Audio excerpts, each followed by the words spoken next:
caramba, un doctor en Historia, en Arqueología, es don Francisco García del Junco, que nos ha venido desde Córdoba, es profesor. Tenemos a García Villacañas, no, perdón, de doña Elvira Roca, que me he despistado, es que ya no...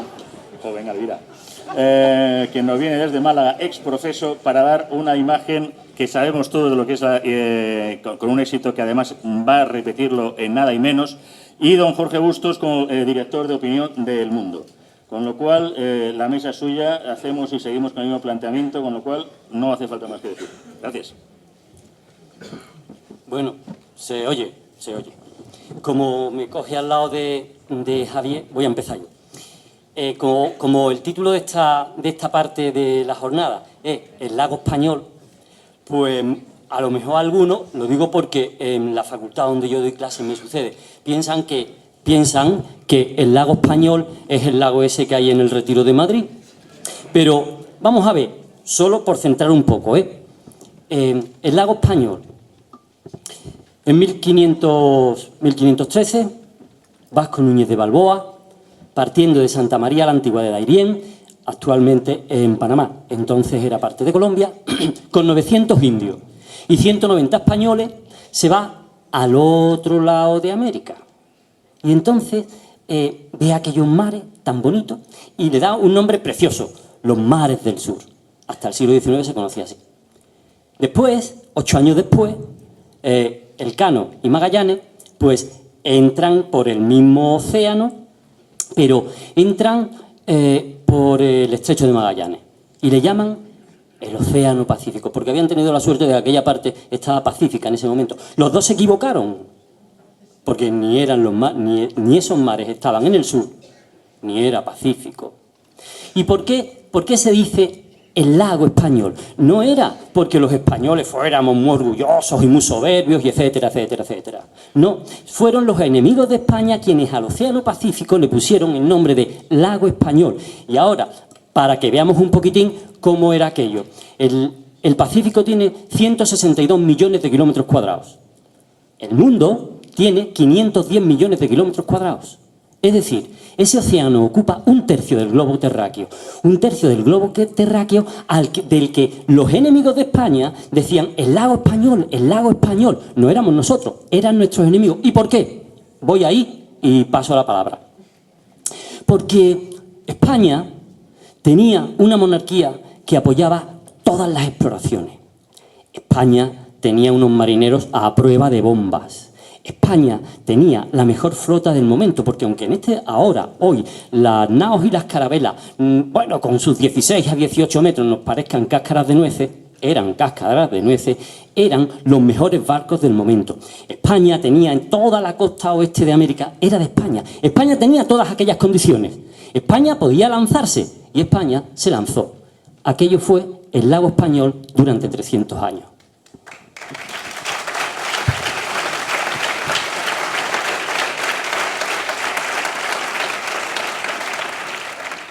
¿Toca a mí? A quien quiera. No sé por qué me toca a mí, porque después de quedarnos con el lago español, estaba yo pensando varias cosas sobre lo que eso significa. Y en general, estas exaltaciones, digamos, y reconciliaciones con nuestro pasado, después de haber estado a patadas con él toda la vida, pues no vienen mal ni sientan mal. Lo que ocurre es que tenemos una pequeña tendencia a hacernos un lío espantoso con los pronombres, y con los pronombres hay que llevarse bien. Los pronombres son las palabras más peligrosas que existen.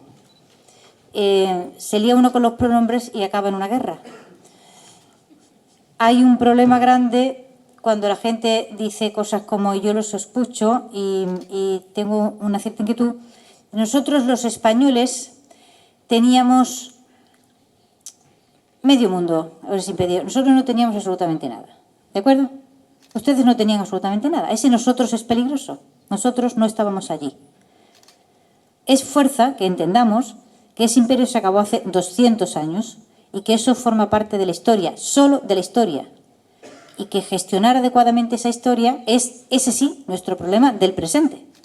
Pero que es un disparate absoluto proyectar ideas del pasado o de cómo fue a ese pasado para sentirnos mejor en un presente que es problemático y mediocre.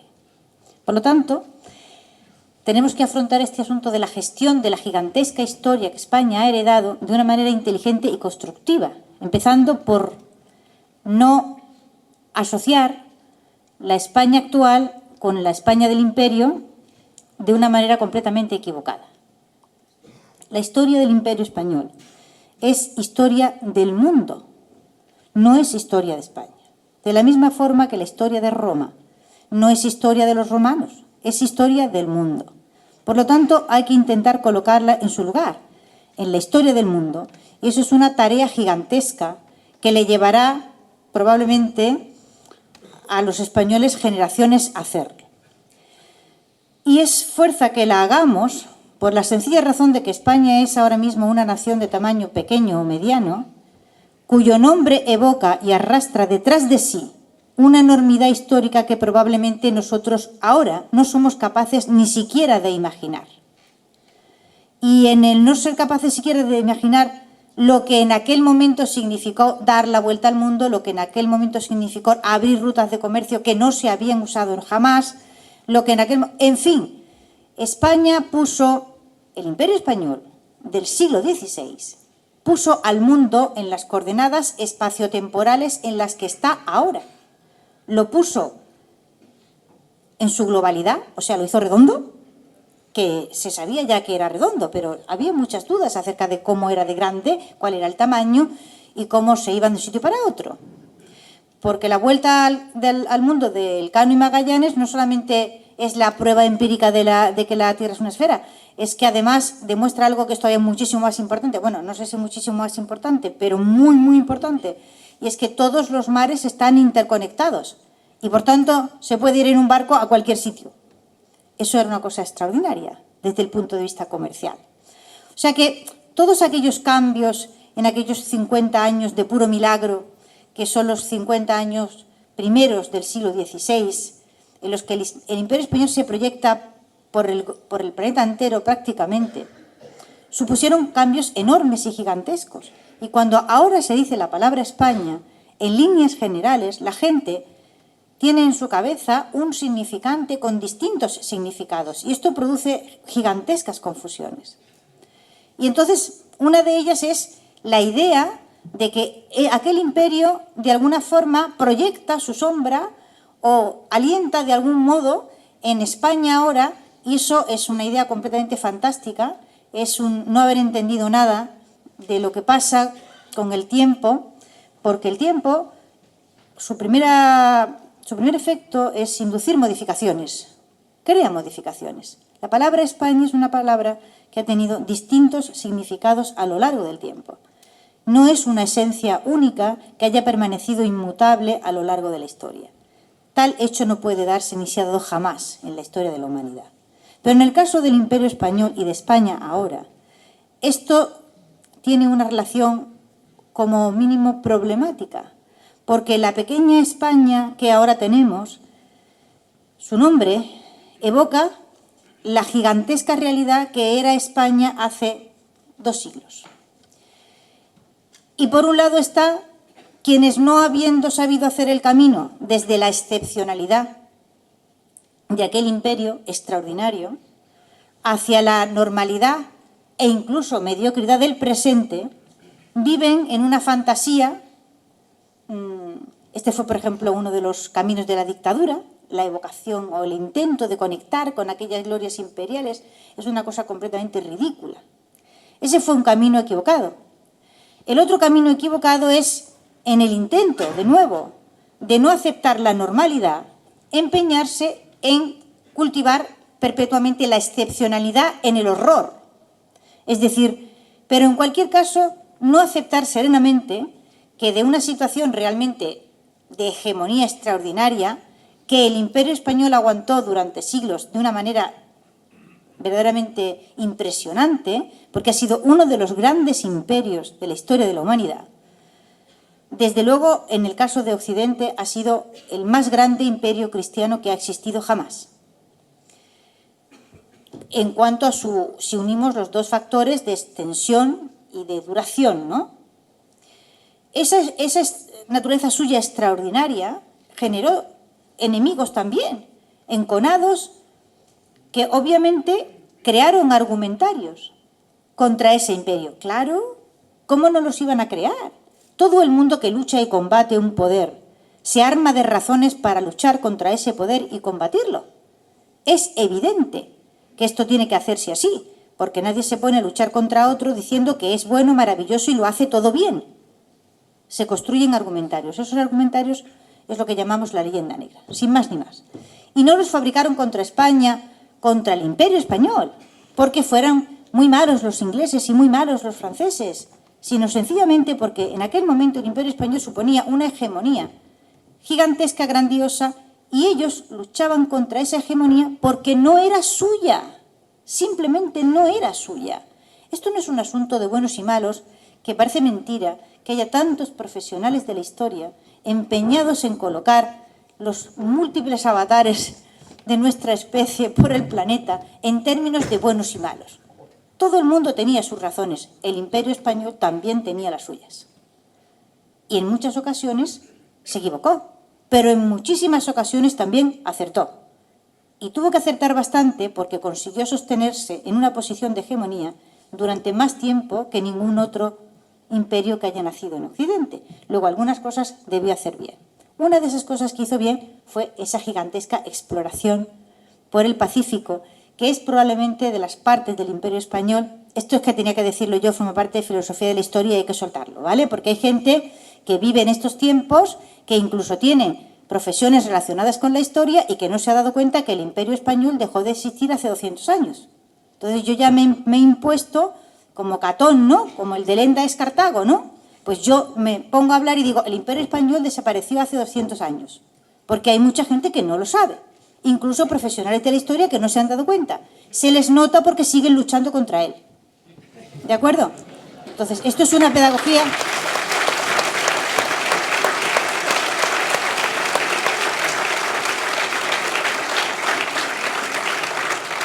Esto es una pedagogía que hay que hacer, porque es necesario hacerla.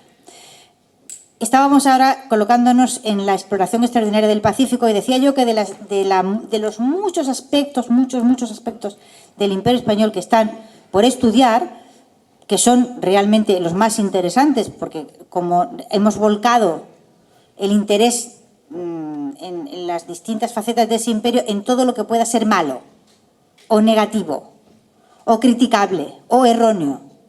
Entonces nos hemos dejado fuera todas las partes que no fueron malas, negativas, erróneas, etcétera, etcétera, que son las más.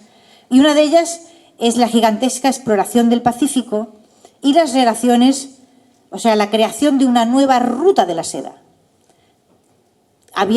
Estaban los portugueses que habían hecho el camino portugués, que era a través de África, Cabo de Hornos y el Índico, llegaban hasta las Molucas, las islas donde se producían la mayor parte de las especies que se consumían en Europa. Luego viene la gran aventura del Cano y Magallanes, que es la creación de un camino alternativo, atravesando, o sea, pasando América, buscando ese camino que se decía que existía o no existía, no se sabía si existía o no existía.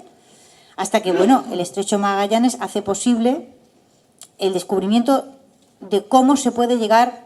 Y luego ya finalmente el Cano, cuando Magallanes muere, decide circunvalar todo aquello. En fin, hay unos cambios en los ejes comerciales del planeta que son gigantescos y se abre una perspectiva nueva que es el comercio por Asia por otro camino.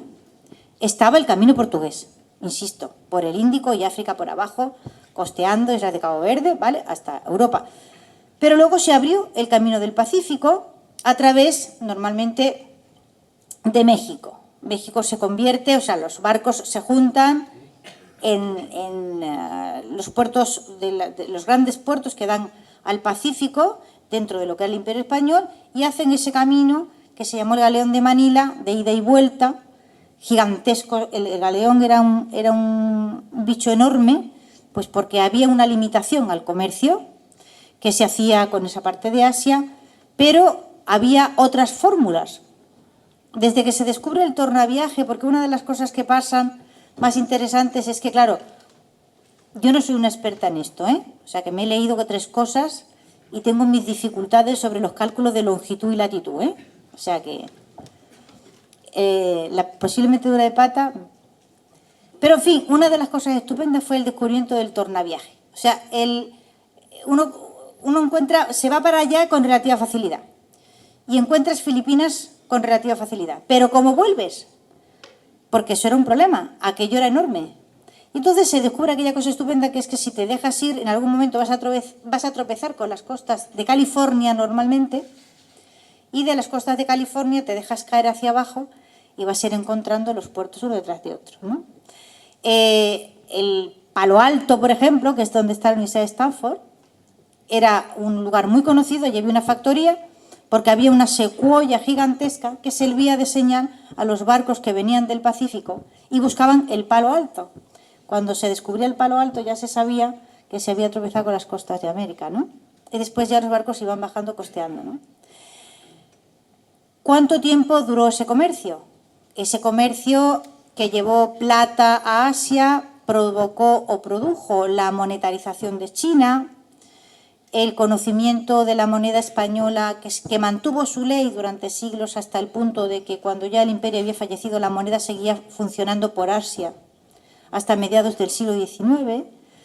De hecho, el otro día me contaba un historiador argentino que en 1829, creo, intentan los ingleses alquilar el puerto de Singapur y las autoridades les piden que les paguen con real de 8 español, no con libra esterlina. No acepta la libra esterlina como pago. La libra esterlina en Asia todavía, 1828, 29, tiene muy poco prestigio. ¿Qué viene? Viene de todo. Y con el tiempo esto terminará provocando, por ejemplo, la moda asiática, que en el 18 da algunas salas muy bonitas en el museo que lo digo porque es lo que más a mano tenemos, ¿no? En el Palacio de Oriente, de inspiración oriental. En el siglo XVIII hay toda una corriente artística que tiene que ver con el Oriente, con las modas chinas, las sedas chinas, el té, las porcelanas y un montón de productos que fundamentalmente a través del puerto de Cantón salen hacia Filipinas y de Filipinas entran en México y de México vienen para acá. De hecho, si se animan ustedes a ir al Museo de América, les animo muchísimo a que lo hagan, encontrarán que hay una gran cantidad de arte virreinal de inspiración asiática.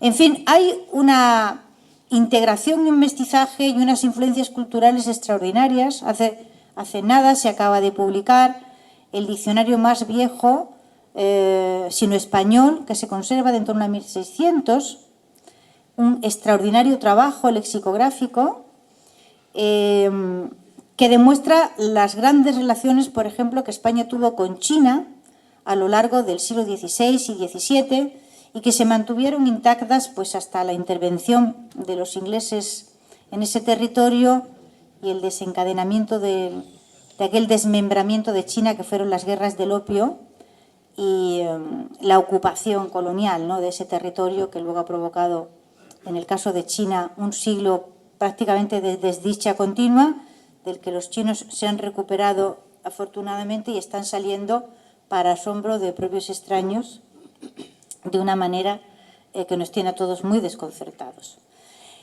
Voy a lo que voy. No, yo no te vas a librar de hablar. La mayor parte de todo esto fue iniciativa privada, fueron empresarios muy valientes como Cristóbal de Haro, que puso una parte del dinero que pagó los 5 barcos que hicieron aquella exploración del Cano y Magallanes. Fueron grandes comerciantes, gentes que iban y venían, muchos mexicanos, algunos incluso empresarios indios y mestizos. Toda esa parte de nuestra historia es un misterio, en realidad, porque se supone que los españoles pues solo buscaban oro y aparte de conquistar como salvajes no hacían otra cosa, y nos queda por hacer, por ejemplo, una gigantesca historia del comercio español, del comercio en el interior del Imperio Español, saltando por encima de los tropocientos mil prejuicios que sobre esto hemos acumulado en la idea de que los españoles iban y venían y debían ser tontos porque dinero no empleaban. O se ve que iban solo por puro espíritu deportivo, ¿no? Aquella idea de que los españoles iban por las selvas como locos con las espadas a lo medieval, ¿no? Empalan Amadís de Gaula y claro, nunca pensaban en qué comían, ni en cómo pagaban aquello, ni en si se arruinaban o no, y en si tenían una casa a la que volver cuando acababan las exploraciones o no. Y en fin, que hemos llegado a la edad adulta, yo casi a la vejez, sin saber que el viaje del Cano y Magallanes fue económicamente rentable, que la Victoria volvió al puerto de Sanlúcar de Barrameda cargada hasta los topes de especias y que los que pusieron dinero en aquel viaje no solo no perdieron, sino que ganaron un montón de pasta.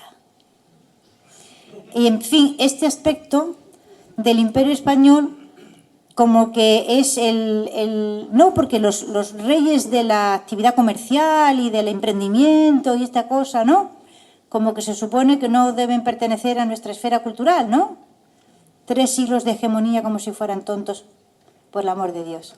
En fin, tenemos que quitarnos de la cabeza algunas ideas. Porque por pura lógica no pudo ser así. Esto no pudo ser así. El Imperio Español no pudo ser un desastre económico durante 3 siglos. Eso se aguanta 20 años y el de 21 se muere. Por tanto, así no fue. Por la vía de los hechos. Y en segundo lugar, eso es historia. Y hay que dejarla en el camino de la historia. Y el señor Jorge Bustos sabe muy bien que todo puede ser manipulado, ¿verdad? Sobre todo a través de un periódico, ¿no? Y de Twitter.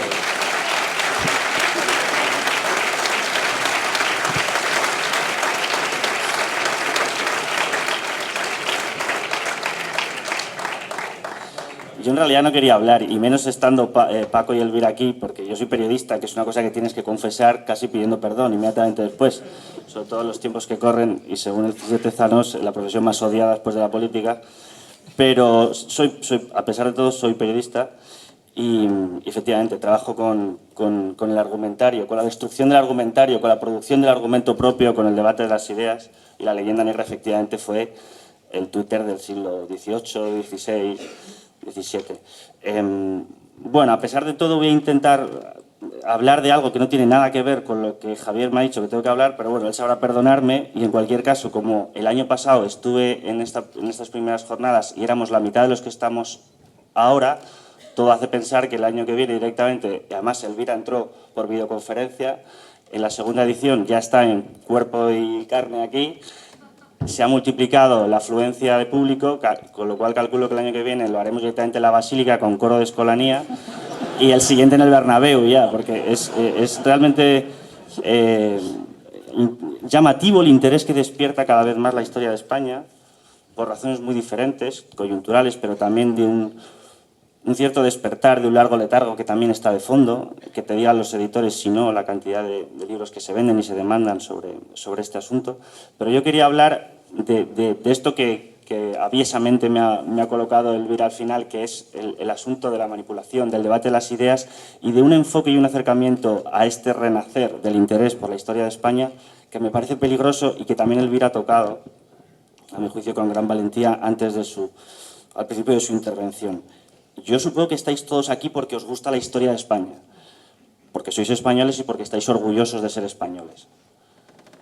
El problema, la palabra orgullo es una palabra ambivalente y peligrosa, también bonita y hermosa, pero si os fijáis, el orgullo, uno se declara orgulloso de cosas que atañen a su propia capacidad y mérito.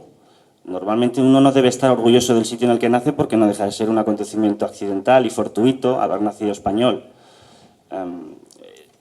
Me gusta más la frase que propone mi colega del País, Juan Claudio Ramón, a pesar de ser del País. Juan Claudio Ramón, buen amigo mío, que tiene una teoría que voy a intentar además desarrollarla en esta brevísima intervención, acerca de la identidad nacional, que es de lo que yo quiero hablar hoy. Yo creo que el gran asunto del siglo XXI va a ser la identidad nacional. Creo que estamos viviendo un momento de tensiones entre la descomposición del Estado-Nación, que desde más o menos el Tratado de Westfalia rige las relaciones internacionales y nacionales, y el empuje de la globalización y de los nuevos imperios que se están configurando, ¿no? Con China a la cabeza. La identidad nacional va a ser el gran asunto del debate argumental en los periódicos y fuera de ellos en el siglo XXI, y conviene tener claro a qué llamamos y de qué se compone esto de la identidad nacional, y por qué yo prefiero hablar de agradecimiento en vez de orgullo de ser español, siguiendo la tesis de mi amigo Juan Claudio. Es decir, yo prefiero decir estoy agradecido de ser español a decir estoy orgulloso de ser español.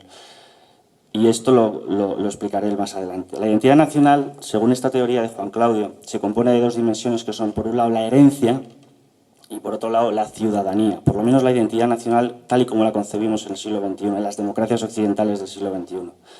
Herencia y ciudadanía. Por explicarlo de una forma un poco grosera, pero para que se me entienda bien, la herencia tendría que ver con todo el aparato sentimental, tradicional, folclórico, cultural, eso que llamamos las raíces de un pueblo, y en el que se asienta efectivamente el surgimiento de los nacionalismos a partir del siglo XIX en adelante con la eclosión del romanticismo. Es un ámbito que tiene que ver con los sentimientos, con las emociones, que por tanto tiene que ver inmediatamente con la política. Tiene que ver con el reconocimiento de una identidad que has heredado de tus padres, de tus abuelos, y que vas reconociendo en las ciudades de tu país por donde viajas, que vas admirando en los héroes de tus historias, de tu historiografía favorita, que vas descubriendo en las batallas, incluso en las derrotas. Hay grandes nacionalismos que surgen del sentimiento de la derrota, no están muy lejos de aquí. Todo lo que tiene que ver con la herencia, digamos que es una de las patas, no digo que negativas, es imprescindible para la configuración de una identidad nacional. Un pueblo que sea una creación absolutamente racional, sin poso en la historia, probablemente nunca cuajará una identidad nacional capaz de cohesionar una comunidad humana. Hay ejemplos de algunos estados creados que se crean de forma artificial, que no tienen detrás el aliento de los siglos y que por tanto tienen una identidad nacional muy débil. Y después está la ciudadanía, que sería el ámbito de la razón, el producto de las luces, el producto de la ilustración. Es decir, el desarrollo de los derechos, las conquistas sociales, lo que podríamos llamar sin ningún matiz peyorativo el progreso, ¿no? Es decir, si conjugamos la pata del progreso, de la ciudadanía y de la herencia, tendremos, mientras lo conjuguemos con cierto equilibrio, una identidad nacional sana, que no degenere ni por un lado ni por el otro. ¿Qué pasa cuando alguien solo se fija? ¿Qué pasa si alguien solamente se siente orgulloso de ser español porque esta es una democracia con sanidad pública? Pues probablemente acabes glorificando el Estado hasta tal punto que acabes concediéndole demasiado poder a costa de las libertades, tradiciones, modos de vida. Dice ahora la nueva mandamás de Ursula von der Leyen, habla de hay una nueva comisaria de modo de vida europeo. Esto me llama la atención. Esto tiene que ver con lo que decíamos de la herencia. ¿Hay un modo de vida europeo? Creemos que sí hay un modo de vida europeo que merece la pena ser defendido, ¿no? Pero al mismo tiempo la Unión Europea es un constructo artificial. Por tanto, esto que está en el núcleo del debate político actual, que es Europa, que está cruzado de herencias milenarias y al mismo tiempo de conquistas que nacen de la Segunda Guerra Mundial, muy recientes, este es el gran debate de nuestro tiempo y es muy importante a la hora de no caer ni en el fanatismo de la razón, ni en el fanatismo de las conquistas, digamos, racionalistas, ni en el fanatismo del nacionalismo puro y duro, de las emociones que acaban en el supremacismo, ¿no? Un hombre que solo le importa el Estado probablemente acabará en el totalitarismo. Una persona que solo esté interesada en la herencia, en las sardanas y en el folclore, acabará en el nacionalismo, y los dos caminos llevan a la guerra, es decir, a la guerra interna o a la guerra externa. Con lo cual, esta tensión constante entre la razón y la emoción, entre la ciudadanía y la herencia, me parece que es fundamental mantenerla. Yo, por ejemplo, como editorialista en mi propio periódico, la intento mantener en la confección de los propios editoriales que publica El Mundo, y siempre estoy atento en los artículos que publico o que leo a ver por dónde tira más por qué pata tira más el articulista en cuestión cuando aborda el tema de la nación, ¿no? Y es muy revelador porque efectivamente podríamos incluso hacer un cuadro ideológico en función de si alguien pone más el acento en el Estado, quién pone más el acento en la nación, ¿no? Esta tensión permanente no es nueva. Hay un libro de Gregorio Luri, no sé si lo conocéis, ese articulista es tribunero del mundo como Elvira y es un gran ensayista. Tiene un libro que se llama Matar a Sócrates, entre interrogaciones, que me enseñó a mí el conflicto permanente entre lo bueno y lo nuestro. Es decir, Sócrates era un tipo que se atrevió a desafiar, vamos a llamarlo el nacionalismo ateniense, es decir, el orgullo de la democracia ateniense, porque cuestionaba, con sus discípulos, cuestionaba la bondad de ciertas leyes inequívocamente democráticas para los estándares de la época y que eran producto del orgullo, que eran motivo del orgullo nacional ateniense, por decirlo así, ¿no? Pero claro, Sócrates era un filósofo que le interesaba no le interesaba lo nuestro, no le interesaba tanto la cohesión de la comunidad, es decir, no era un nacionalista, sino que le interesaba la bondad intrínseca de las medidas o leyes que se iban aprobando. Al poner en cuestión la actividad legislativa de su propia polis, los dirigentes democráticos no pudieron tolerarlo, porque si cuestionas la autoridad de la que emanan las leyes, si cuestionas las leyes, acabas cuestionando la autoridad de la que emanan y por tanto debilitas el principio de autoridad. Y por tanto tuvo que ser obligado a tomar la cicuta, cosa que él admitió, porque podría haberse librado también, precisamente para salvaguardar la cohesión de la comunidad. Es decir, una especie de mártir, protomártir de la filosofía o incluso de la democracia. Pero esta tensión entre lo bueno y lo nuestro es una de las razones por las que perdemos tanto el tiempo en muchas peleas que no deberían quitárnoslo. Es decir, todo lo que es español, todo lo que tiene detrás el epíteto de lo español, porque me gusta, porque soy orgulloso, porque conozco mi historia, porque la amo, es necesariamente bueno. Sabemos que no, sabemos que hay episodios oscuros de la historia de España. Sabemos que ni hay que caer en la leyenda rosa ni en la leyenda negra. Sabemos, pero siempre hay una pulsión, porque está, digamos, en el cableado antropológico por el que bajamos de un árbol y salimos de África y fuimos evolucionando, que es tribal. Hay una pulsión tribal que te lleva a privilegiar lo nuestro, a tu vecino, frente a la tribu rival. Eso lo tenemos tan metido dentro de nuestra antropología que es muy difícil pararse y decir a otro miembro de tu tribu, aunque tú te reconozco como miembro de mi propia tribu, estoy con la verdad que ha dicho el de la tribu vecina. Eso es una traición en términos antropológicos, pero esta traición se llama democracia, se llama pluralismo político, ¿no? Y es la conquista más ardua a la que hemos llegado. Pero tampoco puede sistemáticamente privilegiar la opinión del adversario a costa de debilitar la propia comunidad. Es decir, tribalismo, democracia, nacionalismo, todo esto que atraviesa, por supuesto, las correlaciones de fuerzas de la leyenda negra y de ahora y de cada día, y de los partidos políticos y la próxima campaña electoral del 10N, todo tiene que ver con esto al final, ¿no? La tensión permanente entre lo bueno y lo nuestro. Tenemos que ser capaces de reconocer lo bueno en lo ajeno, tenemos que ser capaces también de darnos cuenta de que si no hay un nosotros, si no hay una unidad, la unidad del Estado español, esto me ha quedado muy franquista, porque es Franco el realidad el que empezó a decir lo del Estado español, aunque los nacionalistas creen que de esa forma, evitando la palabra España, pues no sé, se alejan un poco más del franquismo. En realidad es un invento del concepto Estado español del franquismo, de la propaganda franquista.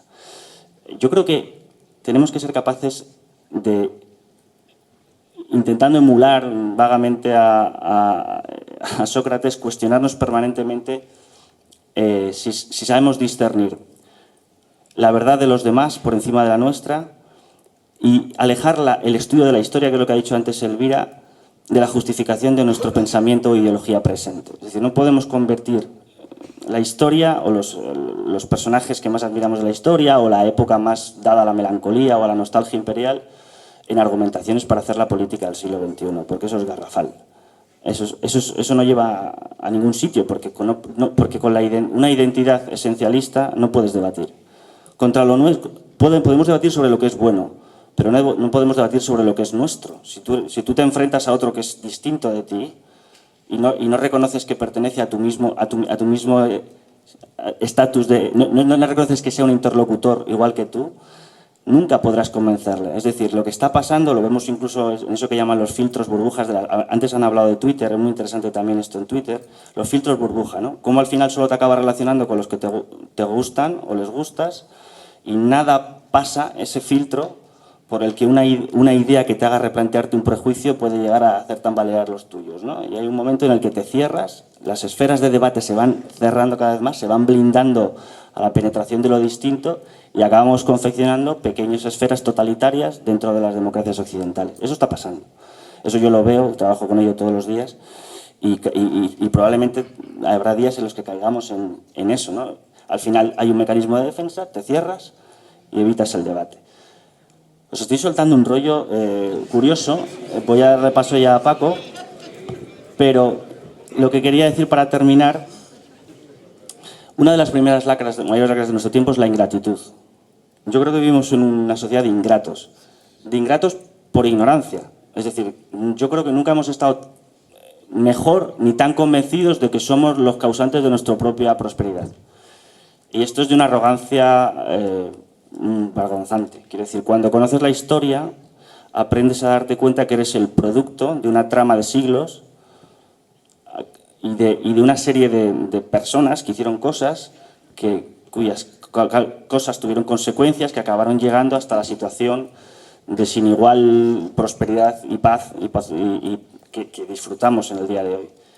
La soberbia a la que lleva la ignorancia conduce a la ingratitud y por eso el conocimiento de la historia de España acaba o debería acabar en el reconocimiento no del estar orgulloso de ser español, sino a pesar de las sombras, en el hecho de estar agradecido de ser español.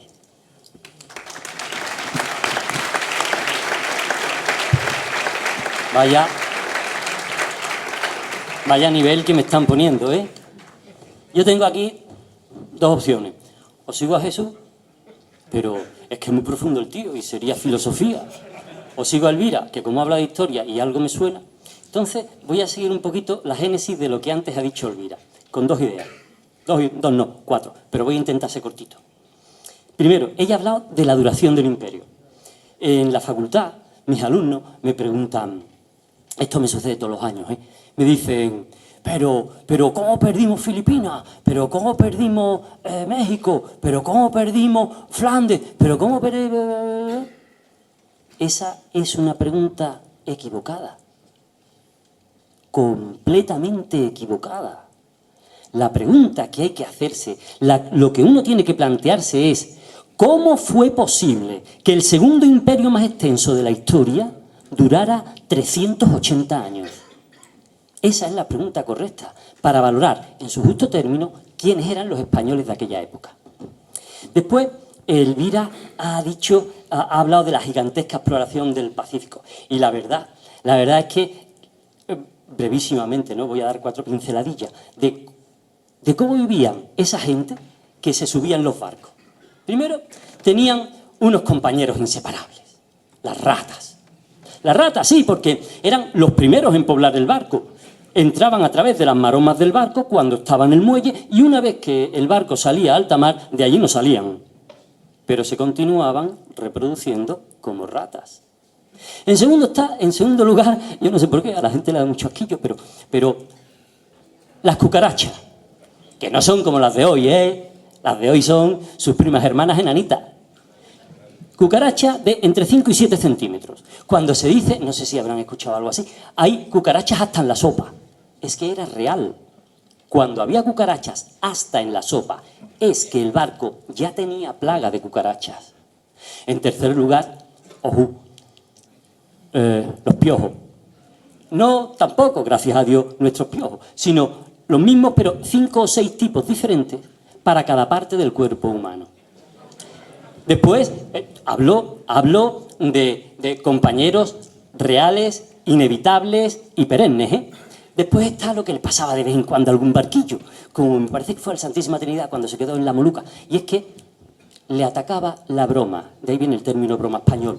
La broma es un molusco que empieza a comerse las cuadernas del barco y que si uno no se da cuenta a tiempo, corre el riesgo de verse con el esqueleto del barco en mitad del océano. Esos eran los bichitos con los que ellos iban. Después hay una cosa muy importante. Se sabe dónde, cuándo se sale, etcétera, etcétera. Pero generalmente no se conoce el tiempo que se va a tardar. Se tarda mucho en saber cuánto tiempo se va a llegar a un lugar determinado, porque no olviden lo que les he dicho antes, 162 millones de kilómetros cuadrados se dice muy pronto, pero para hacernos una idea cabal, desde Filipinas hasta Acapulco son entre 18 y 20.000 kilómetros en aquellas cáscaras de nueces. ¿Y qué pasa? Los españoles no eran tontos. Hombre, por lo menos no éramos más tontos que los demás. Metían agua, toda la que podían. Metían comida, toda la que podían.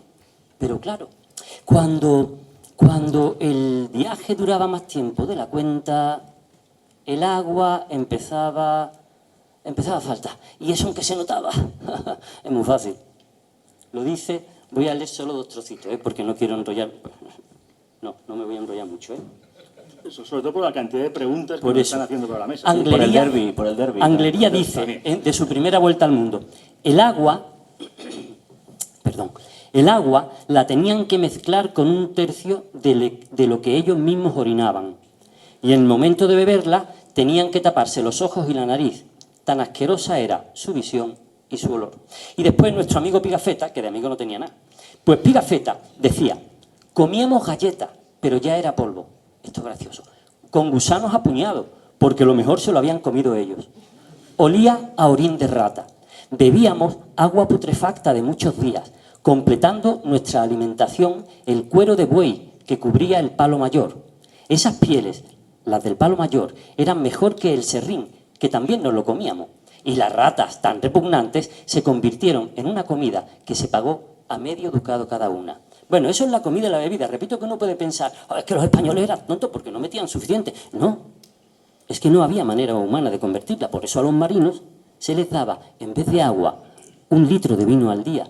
Y un vino malo y rebajado, que además se rebajaba más con agua. ¿Y por qué se les daba vino? Porque el vino, el buenísimo vino español, pues tarda en pudrirse más que el agua. Y si hablamos de la comida, es que llega un momento en el que el bizcocho tan rico de los desayunos, el bizcocho rico que ponen por aquí, bueno, pues viene de biscotus, de que se cocía 2 veces, pero acababa en una masa sanguinolenta, asquerosilla, guarrilla, intomable. Sí, nosotros nos reímos porque estamos en el siglo XXI. Y cuando se acababa el agua generalmente porque el barco estaba tardando mucho. Y lo malo, fíjense en la concatenación de hechos. Si el barco tardaba mucho, había perdido el rumbo. Si había perdido el rumbo, la tripulación se ponía muy nerviosa. Y ante esos nervios comenzaban los motines. Pero eso nunca era la solución, era el principio del fin. Agua, agua y a la vez agua por todas partes, por la popa, por la proa, por estribor, por babor. Necesitaban beber. Como no bebían, se les calentaba la cabeza. Como además responsabilizaban al piloto y al capitán, iban a por ellos. Y entonces sucedían cosas tremendas, como la que sucedió en 1665, por ejemplo, solo por poner un ejemplo de un libro maravilloso que se podría escribir sobre los barcos fantasmas.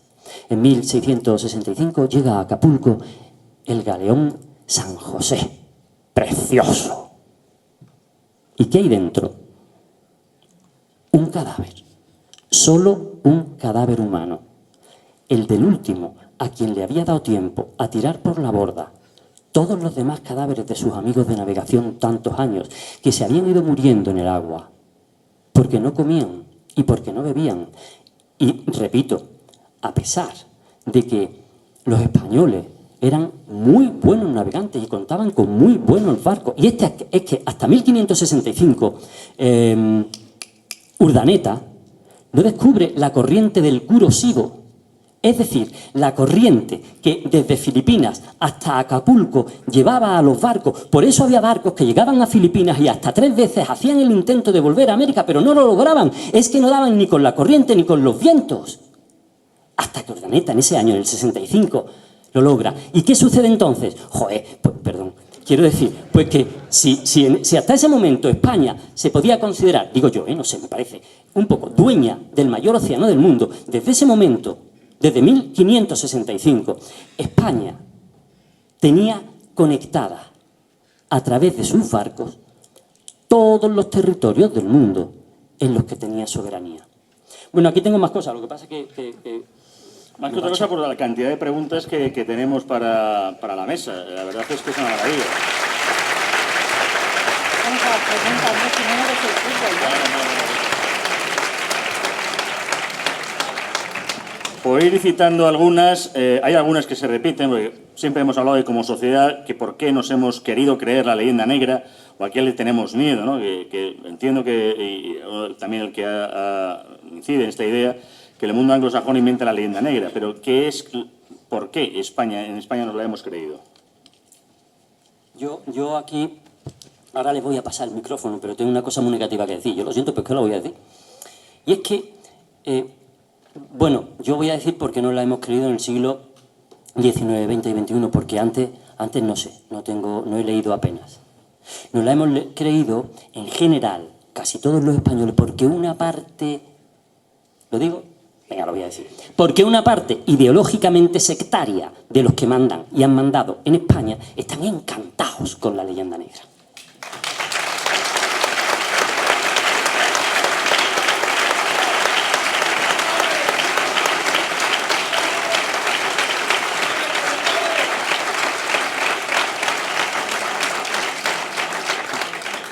Supongo que me toca decir algo. No es tan fácil. Ojalá. La leyenda negra empieza a asimilarse en España a partir del cambio de dinastía.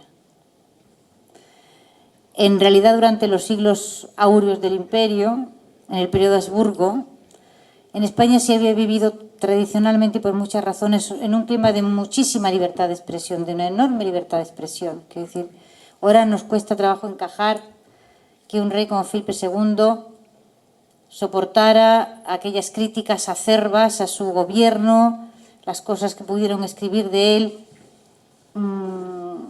el contador Luis Ortiz, que ahora diríamos que era pues no sé, como un funcionario de Hacienda, una cosa así, ¿no?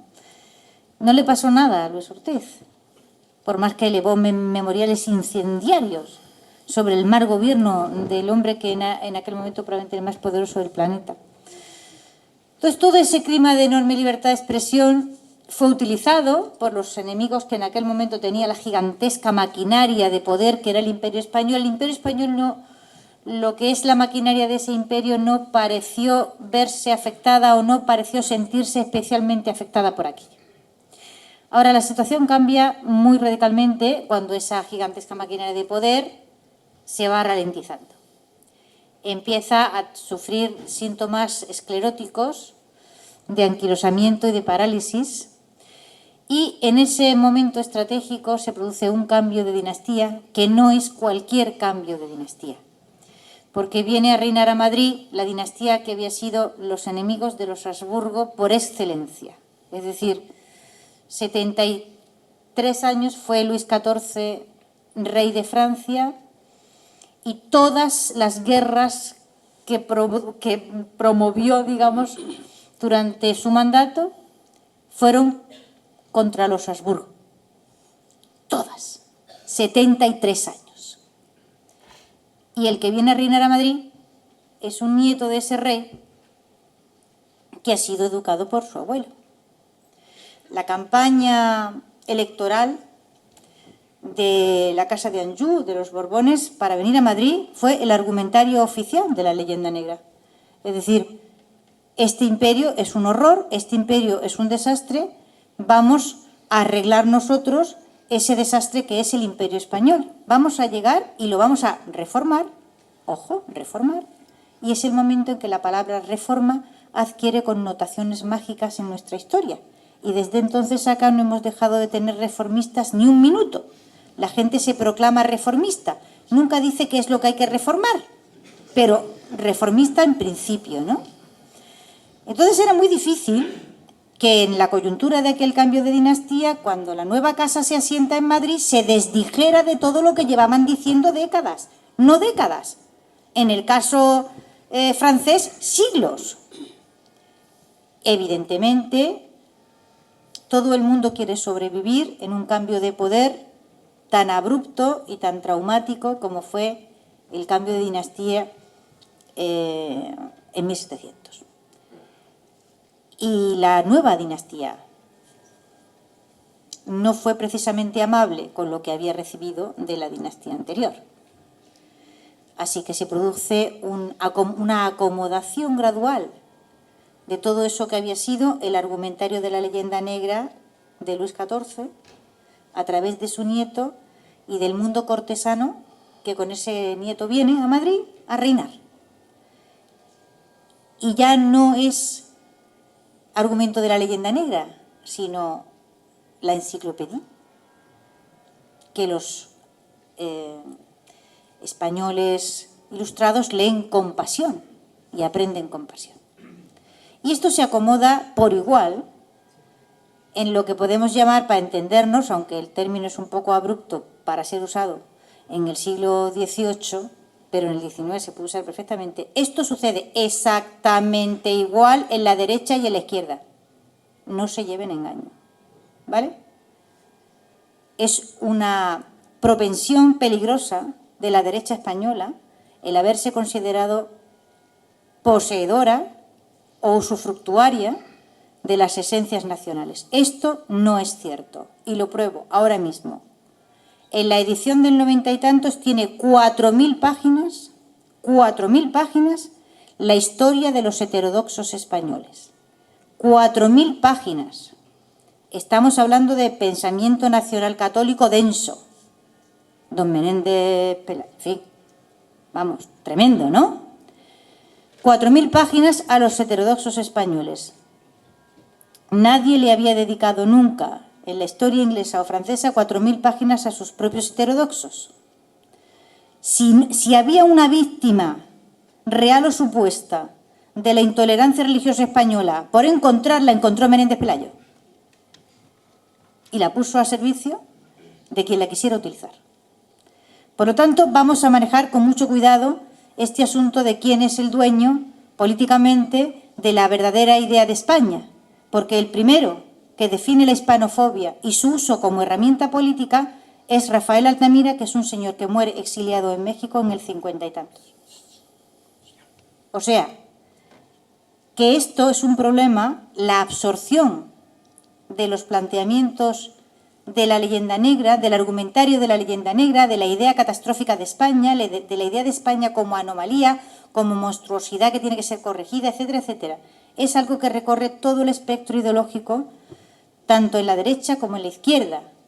Y muy notablemente hay grandes representantes en el seno de la Iglesia Católica.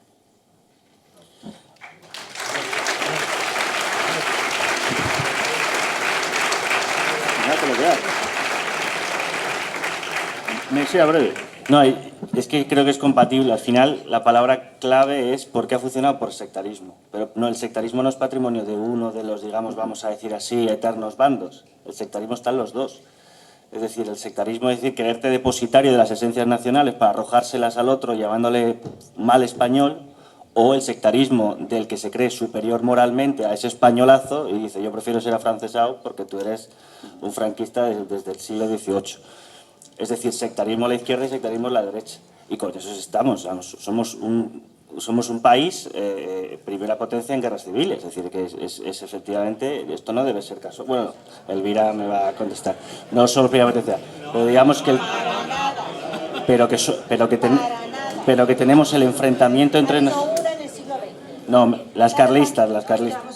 Pero si no tengo ánimo de polemizar, que ya me pagan en las tertulias para polemizar, no voy a polemizar ahora.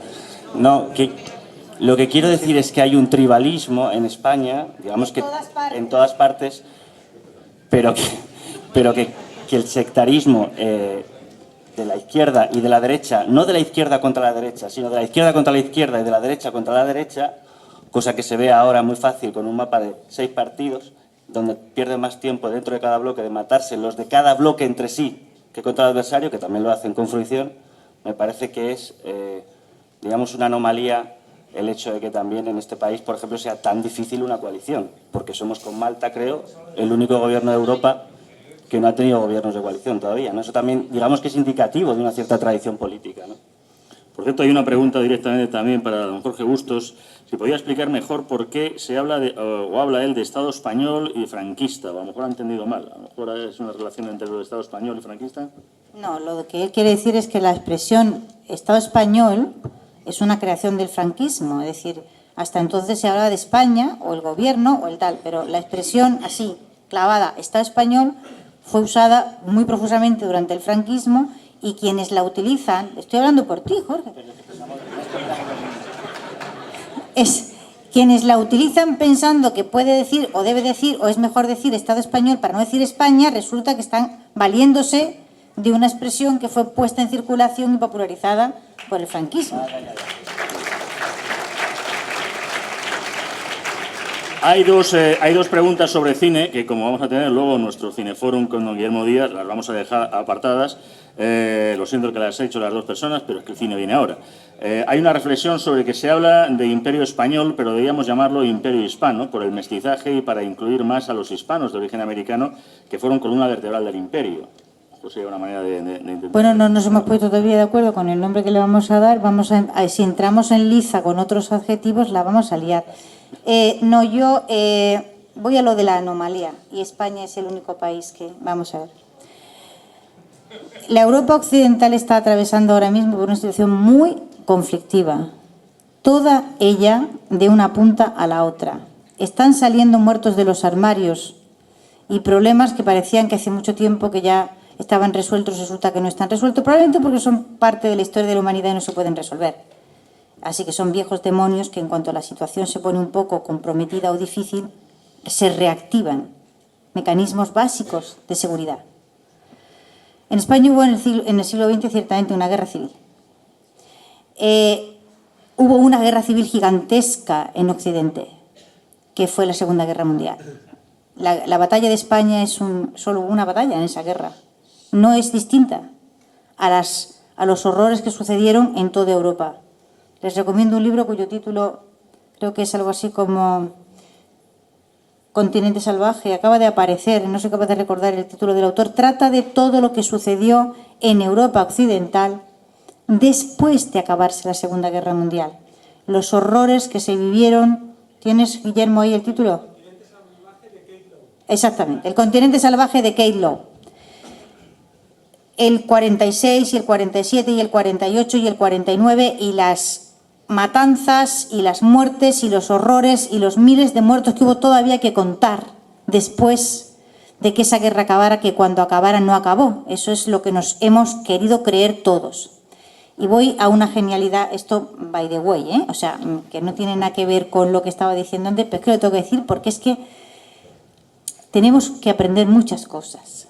Y una de esas cosas que tenemos que aprender es a callar cuando hay que estar callado.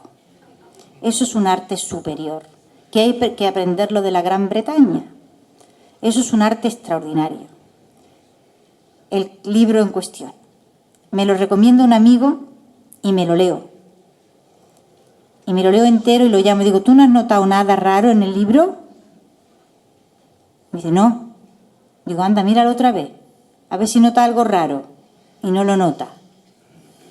El libro trata de todos los horrores, persecuciones, matanzas, ajustes de cuentas, hambrunas, horroroso, que sucedieron después del fin oficial de la Segunda Guerra Mundial, en toda Europa, menos en el país de su autor, que es el Reino Unido de la Gran Bretaña.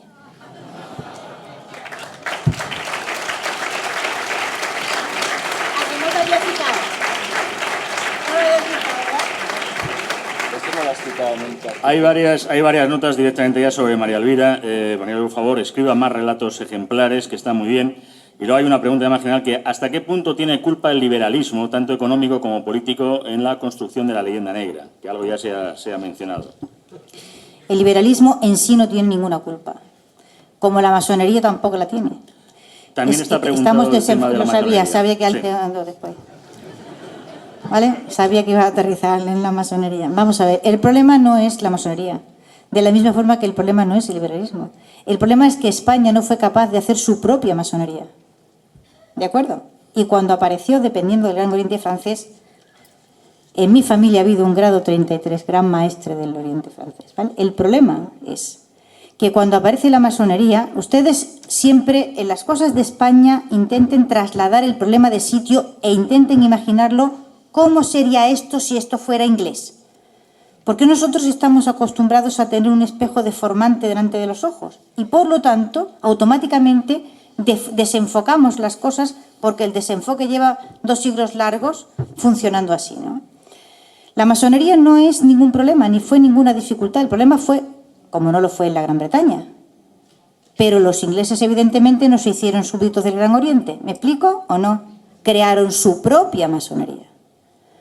El problema de la masonería española es que nunca fue española. Los españoles no crearon su propia masonería.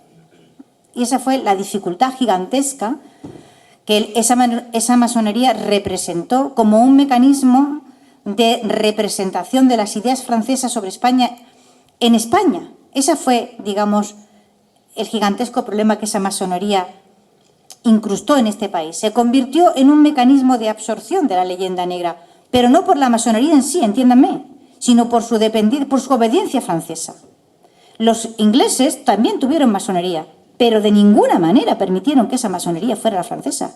Y la de obediencia francesa, jamás en su país. Algún recurso hubo, en fin, algún residuo pudo existir, pero en general los escoceses hicieron la suya, los ingleses hicieron su propia masonería. Y el problema con el liberalismo es 3/4 de lo mismo. O sea, el problema del liberalismo es que la gente se apunta al liberalismo y automáticamente absorbe las ideas que el liberalismo anglosajón tiene sobre España y no se pone a fabricarse su propia herramienta. O sea, España lo necesita desde el siglo XVIII tener su propia masonería. Y ha necesitado tener su propio pensamiento liberal, el suyo, el que le conviene a nuestro país y el que le conviene al mundo hispano, y no copiar las recetas que otros fabrican para ti fuera de tu país o fuera del ámbito cultural al que tú perteneces. Y el último ejemplo glorioso, pues lo tenemos en Argentina, ¿no? Otro presidente argentino que se mete en la vena liberalismo anglosajón y ya la ha liado. O sea, ya se va al carajo. Y el siguiente movimiento acaba provocando una crisis, en fin, de endeudamiento, descenso, o sea, pérdida de poder adquisitivo, la moneda desciende, los funcionarios al 60% de su salario, etcétera, etcétera. Ergo, desde este punto, ¿a dónde me voy ahora mismo? Pon el bandazo populista y ahora me voy al peronismo. Y de una punta a la otra llevamos porque yo es que el tema de Hispanoamérica lo vivo como algo propio. Muchísimo tiempo. A fuerza de me voy y me hago el máster de turno en la Universidad Estadounidense Inglesa de turno, me aprendo las teorías económicas de turno, llego a mi pueblo, las aplico, me cargo mi pueblo y entonces la gente de mi pueblo sale en busca del Perón de turno a ver si aparece un Perón de turno, siempre aparece un Perón de turno que dice, yo soy el que va a arreglar esto. Y ahora estamos en la otra punta. Cuando estos asfixien el territorio, volverá a aparecer, y así sucesivamente. Hombre, no. A ver si en algún momento somos capaces de cortar ese nudo gordiano. Que el problema, insisto, no es el liberalismo, como no lo fue la masonería. El problema es que nosotros necesitamos crear nuestra propia versión, ¿vale?, de determinadas ideologías, simplemente. El peso de la iglesia ahí. Me temo que vamos fatal de tiempo. Vamos a intentar unificar de alguna manera. Bueno, habla también aquí, es una reflexión que está creciendo en Hispanoamérica, un potente movimiento de reunificación del Imperio Español, o así lo entiende una de las personas que lo ha comentado. No sé hasta qué punto. No veo. ¿Quién ha preguntado lo de la reunificación? Que levante la mano. ¿Los venezolanos? No le he preguntado, lo afirmo. ¿La firma? ¿Sois los venezolanos? No, yo soy español. Ah. Es que hay un montón de venezolanos. ¿Por dónde estáis? Ahí, bien. El próximo 12 de octubre se va a realizar una gran... Sí, esos son hechos, sí. Pero yo a ese hecho quiero añadirle algo porque hay que tener realismo ante las cosas. Hay, por ejemplo, un movimiento unionista en Puerto Rico. Han llevado incluso el asunto a Naciones Unidas. No es agradable lo que voy a decir, pero necesario. Cuando los unionistas en Puerto Rico reivindican su necesidad o su derecho a unirse a España, no se dan cuenta de que ya no tienen a qué unirse. La España en la que ellos están pensando no existe. Si en algún momento hubiese un movimiento encaminado a una mayor colaboración entre las naciones de habla española, eso hay que crearlo ex nihilo. Esa idea de España que tiene Andrés Manuel López Obrador es una idea ahistórica y falsa. Esa España no existe ya. No sé si me explica. Por eso digo que si en algún momento hay un movimiento encaminado a que las naciones de habla española tengan una mayor colaboración económica, cultural, política, etcétera, etcétera, cosa que me parece gloriosa y que yo apoyo decididamente, eso hay que crearlo, insisto, ex nihilo, desde la nada hacia algo. Porque la idea esta de la unificación, también la hay en Cuba, etcétera, es una idea de unirse con España y se proyecta una idea de España que es la España de aquella. Como si aquella España existiera, esa España no existe más. Es decir, España en un movimiento de esa naturaleza tiene que ir, o debería participar, o sea, en el pelotón, con todo el mundo, simple y llanamente. O sea, que les toca, creo yo, dar el callo a los del otro lado del Atlántico y los españoles, o sea, vamos a no proyectar ideas del pasado sobre el presente, desfigurando por completo las relaciones con las que tenemos que contar ahora. No sé si me he explicado medio.